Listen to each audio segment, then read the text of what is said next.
Hi, this is Brad, and welcome to another video in the bitB training series. I'm going to show you something really cool today.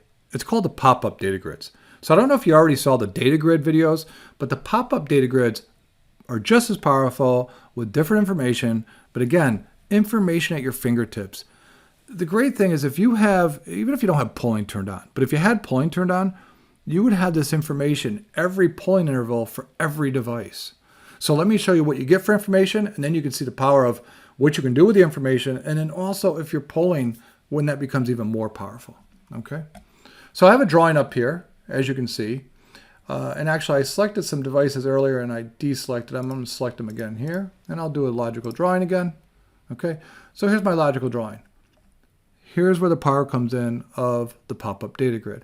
The PopUp Datagrids, and actually the first time you do it, you will see this. Okay, this is a tutorial that comes up, helpful guides that get you started, and this is the one for the PopUp Datagrids. And as you can see here, actually, we'll just look at this.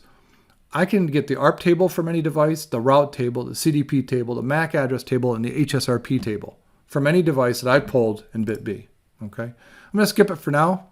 Okay, all right. So now that we've done that, now when we right mouse click on it, we just get the regular table. So check this out. I'm looking at switch 01. I have a vLogical of blue, which is, in the Cisco world is a VRF, all right, a VRF instance, which is a isolated routing domain, okay? And these now, whatever command uses VRS will pertain to that. So for example, the ARP table or the route table, okay? So let's click on one of these. How about the ARP table? Well, there we go. There's all the ARPs in my table for blue for that switch at that specific time, the interface it's on, the ARP. If I wanted to, I can actually, and I showed this before in the data grids for the topology ones for logical, v-physical, and physical. I can drag any of these over these columns and actually group by that. And now I can see how each interface, what ARPs are on every single interface. And again, just like with the PopUp Datagrids, I can export these to anything I want to export to. I can create filters. I can actually I can put that column back if I don't want to group by that column anymore. I can hide columns, whatever you want to do. It is so powerful. And again, these windows, the same as the other ones, can be docked in another window if you want to, if you have two monitors. So very easy to move around, super powerful. All of our data grids, our PopUp data grids, our topology data grids, and our asset management report all use this data grid format. Okay, so it makes it super, super easy. And I can do that for each device. I could say, okay, let me see the CDP table.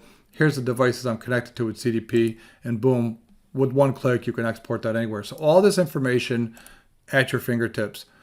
The other nice thing about this is that, and this is actually where a lot of the power comes in when you want to group. Check this out. I'll just group by interface, and now I have all the MAC addresses by interface on this device. Okay. Oh, also another thing, and I forgot to show this in the data grid one, so now you'll see it here.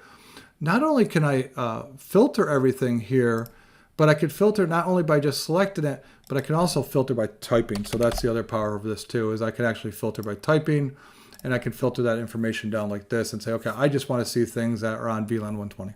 Okay. Awesome information. Well, again, even if you don't have polling turned on, you only did it once and it's discovered your device, you'd have this for that time you discovered the device. If you have polling turned on, and let's say you had it set for 5 minutes, you basically could have this information every 5 minutes, ARP tables, MAC tables, route tables, anything that's in this PopUp data grid every 5 minutes. So let's say you were doing a change or something and you're like, oh, I wish I had those commands. Well, guess what? If you had polling turned on, you now can go back in time and get that information. Very huge. All right, awesome. I hope you enjoyed the video. I hope you learned more about the PopUp Datagrids. Use them. They are powerful. And if you have any questions or something like that, just drop us a chat or an email. We'll help you out. Also, you could put a support ticket in on the help desk. And also come back for more videos. We show everything in bitB, so come back anytime and learn as much about bitB as you can. Thank you and have a great day.